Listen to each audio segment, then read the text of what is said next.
I warmly welcome you all to this occasion, being another milestone in this administration's fight against corruption, which has remained one of the major problems undermining the realization of the nation's full potentials and also one of the hindrances to enduring peace and security.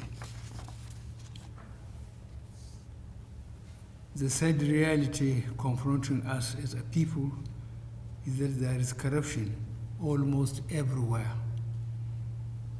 at many levels of government, in nearly every stratum of our society.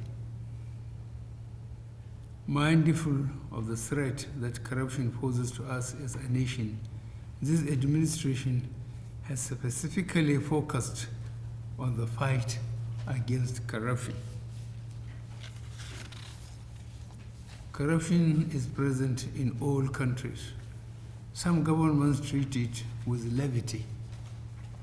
Some fight it all the time. I want Nigeria to be counted among those countries who do not tolerate but fight corruption.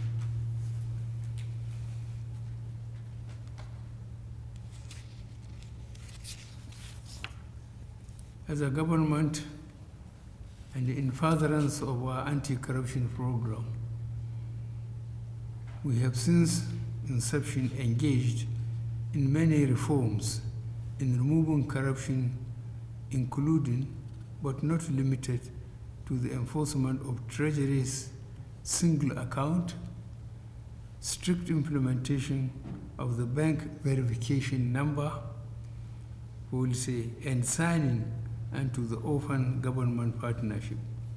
A lot of efforts have gone into building and development of our anti-corruption institutions. We have so far kept faith with our promise and shall remain committed until Nigeria triumphs over the evil of corruption, attain a prosperous economic status, and surmounts her security challenges. However, the stark reality of widespread corruption becomes poignant when allegations of corruption touches on the leadership of an institution set up by law to coordinate and enforce all economic and financial crimes laws. It is an abomination that strikes at the root and undermines the government's anti-corruption program.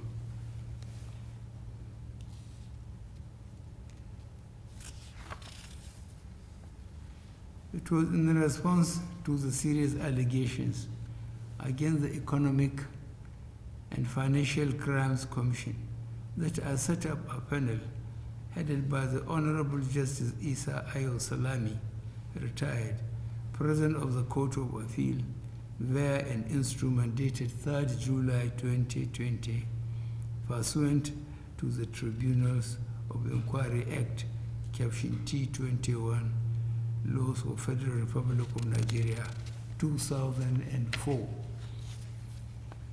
The panel, under its establishing instrument and terms of reference, was mandated to probe the agency and its finances from 2015-2020 and submit its report with appropriate recommendations concerning any person, authority, or organization investigated, including any administrative or judicial measures that may be taken to recover misappropriated funds and assets.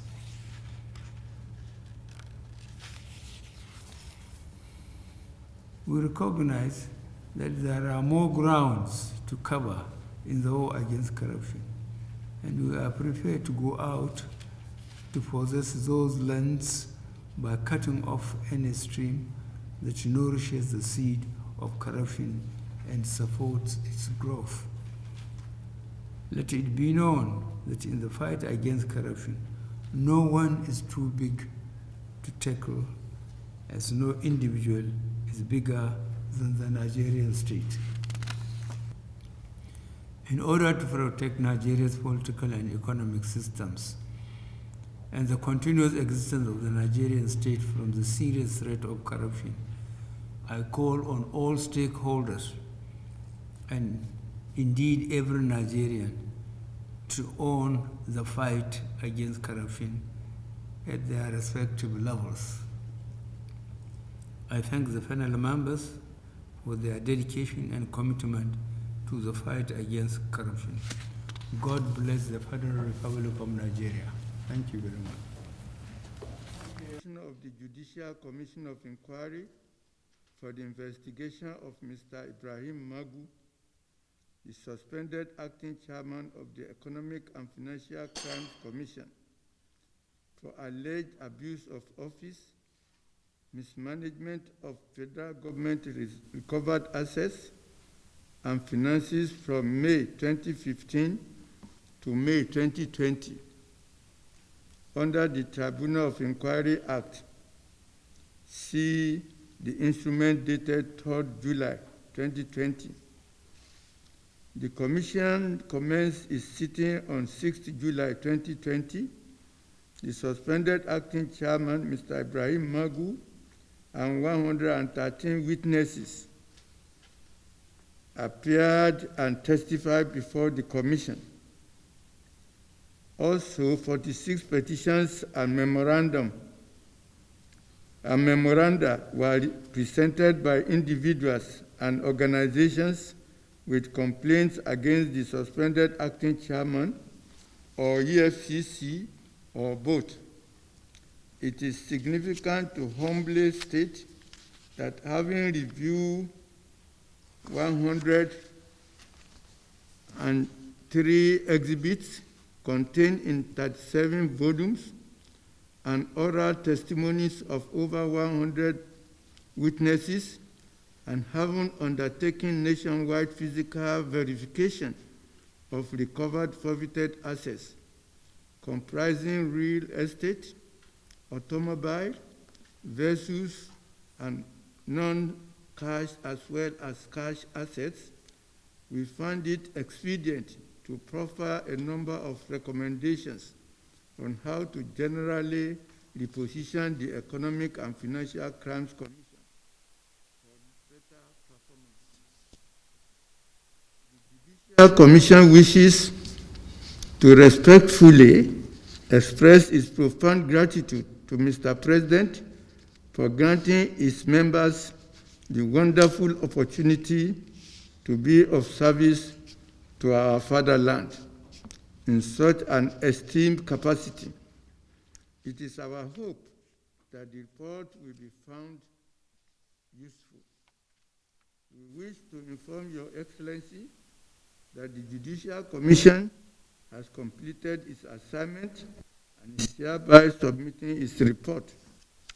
We commend Mr. President on the recent initiative to dispose all forfeited assets because of the poor conditions of the assets we saw during our physical verification nationwide. Some of them even pose serious hazard to the community in which they are sited. One is in Buhari camp in Port Harcourt. Your Excellency, permit me to say that for 4 successive chairmen of the EFCC from inception have been drawn from the police. Therefore, in appointing a new chairman of EFCC, consideration should be given to candidates from other law enforcement or security agencies and core staff of the EFCC as provided in the Economic and Financial Crimes Commission Establishment Act 2004. It is also important to point out that at the moment, there are 970 policemen, 114 drivers, 641 mobile policemen, and 215 operators are on secondment to to the EFCC. Therefore, an exit plan for the disengagement of the police and other personnel within 2 years from now should be considered. This will address the issue of no promotion of core staff for over 9 years. For over 9 years, some of the core staff are stagnant at the same position, which is unhealthy and is creating some sort of rivalry between the police and the core staff of the EFCC. Your Excellency, our thinking here is that whoever you are appointing other than a core EFCC staff should be in transitional capacity of 2 years, during which period arrangement could be made for appointment of any of the core EFCC staff who had proven themselves commendable. National Crime Agency had commended them, and some other institutions of this nature have commended them. Once more again, we thank Your Excellency for giving us opportunity to serve our fatherland. This has exhibited your genuineness to fight corruption and also demonstrate that no one is above the law. God bless the Federal Republic of Nigeria. Thank you very much.